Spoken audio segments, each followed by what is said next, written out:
SHA27 SHA27 পক্ষ থেকে আপনাদেরকে স্বাগত। ওয়েলকাম ব্যাক টু SHA27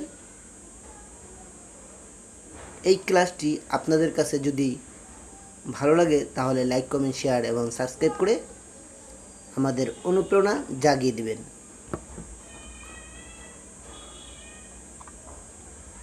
আজকে আমরা আলোচনা করব পার্টস অফ স্পিচ নিয়ে। ইংরেজি গ্রামারের এটা একটা বেসিক জিনিস, কিন্তু জানা খুবই জরুরি। অনেকেই আছেন এটাকে অবহেলা করেন, তার ফলে পরবর্তী সময়ে তাদের ইংরেজিতে উন্নতি করতে পারেন না। পার্টস অফ স্পিচ সম্পর্কে সঠিক ধারণা না থাকলে আপনি সঠিক ইংরেজি শিখতে পারবেন না। জটিলভাবে না, খুব সহজে বোঝানোর চেষ্টা করব, যাতে আপনি একবার দেখলেই সারা জীবন মনে রাখতে পারেন। আমি আশা করি আর কোনোদিন ভুল হবে না আপনার। পার্টস অফ স্পিচ এর মানে বাক্যের অংশ। What is parts of speech? Parts of speech কি?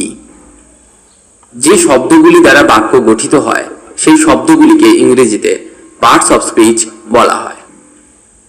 ইংরেজিতে পার্টস অফ স্পিচ 8 প্রকার, যেমন noun, pronoun, adjective, verb, adverb, preposition, conjunction, interjection.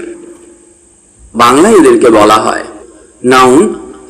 Noun মানে বিশেষ্য, প্রোনাউন মানে সর্বনাম, অ্যাডজেক্টিভ মানে বিশেষণ, ভার্ব মানে ক্রিয়া, অ্যাডভার্ব অ্যাডভার্ব মানে ক্রিয়া বিশেষণ, বিশেষণের বিশেষণ বা ক্রিয়ার বিশেষণের বিশেষণ, প্রিপোজিশন বা পদান্বয়ী অব্যয়, কনজাংশন সংযোজক, ইন্টারজেকশন মানে বিস্ময়সূচক অব্যয়।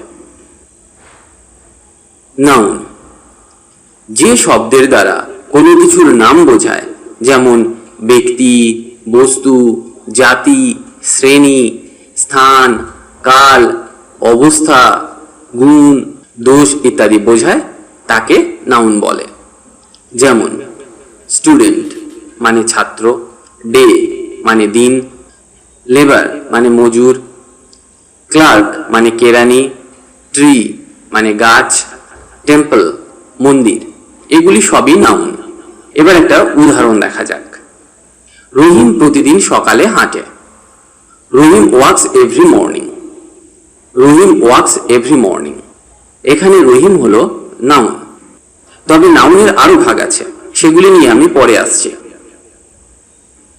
প্রোনাউন নাউনের পরিবর্তে যে শব্দ ব্যবহার করা হয় তাকে প্রোনাউন বলে। যেমন আই, উই, হি, সি, দে ইত্যাদি। যেমন Ram goes to school. Ram স্কুলে যায়। যদি এখানে আমরা রাম ব্যবহার না করে হি ব্যবহার করি, তাহলে বাক্যটি হবে হি গোজ টু স্কুল। সে স্কুলে যায়। এই হিটা হলো প্রোনাউন, কারণ রাম নামের পরিবর্তে এটা ব্যবহার করা হয়েছে। অ্যাডজেক্টিভ যে শব্দ দ্বারা নাউন বা প্রোনাউনের দোষ, গুণ, সংখ্যা, অবস্থা, পরিমাণ ইত্যাদি বোঝায়, সেই শব্দগুলিকে অ্যাডজেক্টিভ বলে। যেমন কয়েকটা উদাহরণ দেখা যাক। নাইস, নাইস মানে সুন্দর। রাইপ, রাইপ মানে পাকা। ব্রেভ, ব্রেভ মানে সাহসী। ফলস, ফলস মানে মিথ্যা। অনেস্ট, অনেস্ট মানে সৎ। ডিপ, ডিপ মানে গভীর। ভার্ব যে শব্দ দ্বারা কোনো কিছু কাজ করা বোঝায় তাকে ভার্ব বলে। যেমন লুক তাকাও, রান মানে দৌড়ানো, সি মানে দেখা, ওপেন মানে খোলা, রিড মানে পড়া, স্ট্যান্ড মানে দাঁড়ানো। অ্যাডভার্ব যে শব্দগুলি অ্যাডজেক্টিভ ও ভার্বের গুণ প্রকাশ করে বা অবস্থা বলে দেয় তাকে অ্যাডভার্ব বলে। যেমন আফটার, আফটার মানে পরে। এগেন, এগেন মানে আবার। বিফোর, বিফোর মানে আগে। মোর মানে অধিক। নেভার মানে কখনোই নয়। নাও মানে এখন।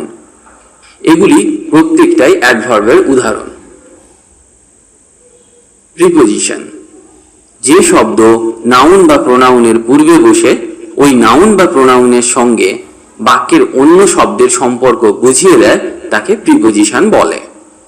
যেমন in, on, into, over, above, to, এগুলি প্রত্যেকটি এক একটি প্রিপোজিশন। প্রিপোজিশনের ব্যবহার নিয়ে আমি কয়েকদিন আগেই একটি ভিডিও দিয়েছি, পারলে সেটি একবার দেখে নিন, তাহলে প্রিপোজিশনের ব্যবহার আপনার পুরোপুরি পরিষ্কার হয়ে যাবে। ইন্টারজেকশন, যে শব্দ দ্বারা দুঃখ, আনন্দ, ঘৃণা, লজ্জা, বিস্ময় ইত্যাদি আবেগ প্রকাশ পায় তাকে ইন্টারজেকশন বলে। যেমন ওয়েল ডান মানে বেশ করেছ, গুড বাই বিদায়, সেম মানে ধিক বা কি লজ্জা, হুররে কি আনন্দ, ব্র্যাভো মানে সাবাস। কনজাংশন, যে ওয়ার্ড দুটি শব্দ বা বাক্যকে সংযুক্ত করে তাকে কনজাংশন বলে। যেমন and, but, if, then, so, because ইত্যাদি। এবার একটি উদাহরণ দেখা যাক। সিট ডাউন, এটা একটি বাক্য। ওপেন ইউর বুক, এটাও একটি বাক্য। এবার এই দুটি বাক্যকে অ্যান্ড দ্বারা যুক্ত করা যাক, তাহলে হবে sit down and open your book. Sit down and open your book, তাহলে অ্যান্ড দুটি বাক্যকে যুক্ত করছে, অর্থাৎ অ্যান্ড হলো কনজাংশন। আবার একটি উদাহরণ দেখা যাক। রহিম ইজ এ বয়, এটা একটি বাক্য। আবার তিথি ইজ এ গার্ল, এটাও একটি বাক্য। এবার এই বাক্য দুটিকে সংযুক্ত করা যাক। Rahim is a boy but Tithi is a girl. Rahim is a boy but Tithi is a girl. এখানে বাট হলো কনজাংশন, কারণ বাট দুটি বাক্যকে সংযুক্ত করেছে। আশা করি আপনার মোটামুটি একটা ক্লিয়ার আইডিয়া হয়ে গেল পার্টস অফ স্পিচ সম্পর্কে। এবার চলুন নাউনের ভাগগুলি শেখা যাক। নাউন, আমরা একটু আগেই শিখেছি যে কোনো ধরনের নামকেই নাউন বলে। নাউনকে 5 ভাগে ভাগ করা হয়। এক হলো প্রপার নাউন, দ্বিতীয় হলো কমন নাউন, 3 নম্বর হলো কালেকটিভ নাউন, 4 নম্বর হলো ম্যাটেরিয়াল নাউন এন্ড 5 নম্বর হলো অ্যাবস্ট্রাক্ট নাউন। প্রপার নাউন, যে নাউন দ্বারা কোনো নির্দিষ্ট ব্যক্তি, বস্তু, স্থান, প্রাণী, দিন, মাস ইত্যাদির নাম বোঝায় তাকে প্রপার নাউন বলে। যেমন রাম, কলকাতা, ঢাকা, ডিসেম্বর, ইংল্যান্ড ইত্যাদি, এগুলো প্রত্যেকটাই এক একটা নাম, আর এগুলো প্রপার নাউনের উদাহরণ। কমন নাউন, যে নাউন দ্বারা কোনো ব্যক্তি বা বস্তুকে না বুঝিয়ে সাধারণত জাতিগত নাম বোঝালে তাকে কমন নাউন বলে। যেমন ম্যান মানে মানুষ, এখানে কোনো একটি মানুষকে বোঝায় না, সমস্ত মানুষকে বোঝায়।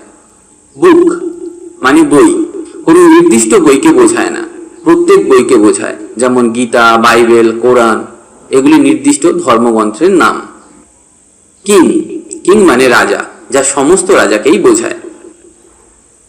কালেকটিভ নাউন, যে নাউন দ্বারা অনেকগুলি ব্যক্তি বা বস্তুর সমষ্টিকে বোঝায় তাকে কালেকটিভ নাউন বলে। যেমন আর্মি, আর্মি মানে একজন সৈন্য নয়, একটি দলকে বোঝায়। টিম, টিম মানে দল বা খেলোয়াড়দের দল বা কর্মরত লোকেদের দল, এগুলো প্রত্যেকেই এক একটা কালেকটিভ নাউনের উদাহরণ। মেটেরিয়াল নাউন, যে মেটেরিয়াল বা পদার্থ দিয়ে কোনো জিনিস তৈরি হয় তাকে মেটেরিয়াল নাউন বলে। যেমন wood, iron, gold, oil, water ইত্যাদি। অ্যাবস্ট্রাক্ট নাউন, যে নাউন দ্বারা কোনো ব্যক্তি বা বস্তুর কিছু গুণ, ভাব বা অবস্থার নাম প্রকাশ করে তাকে অ্যাবস্ট্রাক্ট নাউন বলে। যেমন বিউটি, কাইন্ডনেস, উইজডম ইত্যাদি।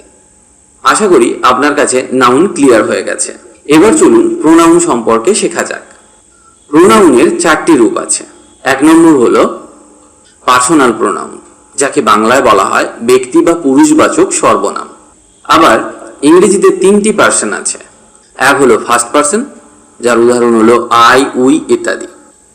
Second person you, yours. Third person he, him, she, her, they, them ইত্যাদি। 3 নম্বর রিলেটিভ প্রোনাউন, সম্বন্ধসূচক সর্বনাম।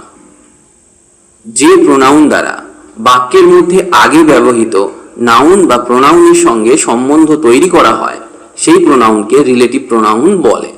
যেমন who, whose, whom, that, which ইত্যাদি। যেমন একটা উদাহরণ দেখা যাক, I know the man who lives here. I know the man who lives here. এখানে হু একটা সম্বন্ধ তৈরি করেছে দ্য ম্যানের সাথে, তাই হু হলো একটি রিলেটিভ প্রোনাউন। 4 নম্বর হলো ইন্টারোগেটিভ প্রোনাউন, মানে প্রশ্নবোধক সর্বনাম। যে প্রোনাউন দ্বারা কোনো প্রশ্ন করা হয় তাকে ইন্টারোগেটিভ প্রোনাউন বলে। যেমন who, which, whom, whose, what ইত্যাদি। Who are you, what are you doing, whose car is this, whom do you like. এই বাক্যগুলিতে প্রশ্ন করার জন্য আমরা who, which, whom, whose, what ইত্যাদি ব্যবহার করলাম। এগুলি হলো ইন্টারোগেটিভ প্রোনাউন। এরপরে যে পার্টস অফ স্পিচগুলি ডিটেলস আলোচনা করতে বাকি থেকে গেল সেগুলি আমরা প্রতিটি আলাদা আলাদা ভিডিও তৈরি করব, কারণ একসাথে এত বড় সাবজেক্ট, এত কিছু একসাথে আলোচনা করলে মনে রাখা খুবই মুশকিল। তাই এর পরের পর্বে আমরা অ্যাডজেক্টিভ, ভার্ব, অ্যাডভার্ব, প্রিপোজিশন নিয়ে আলোচনা করব।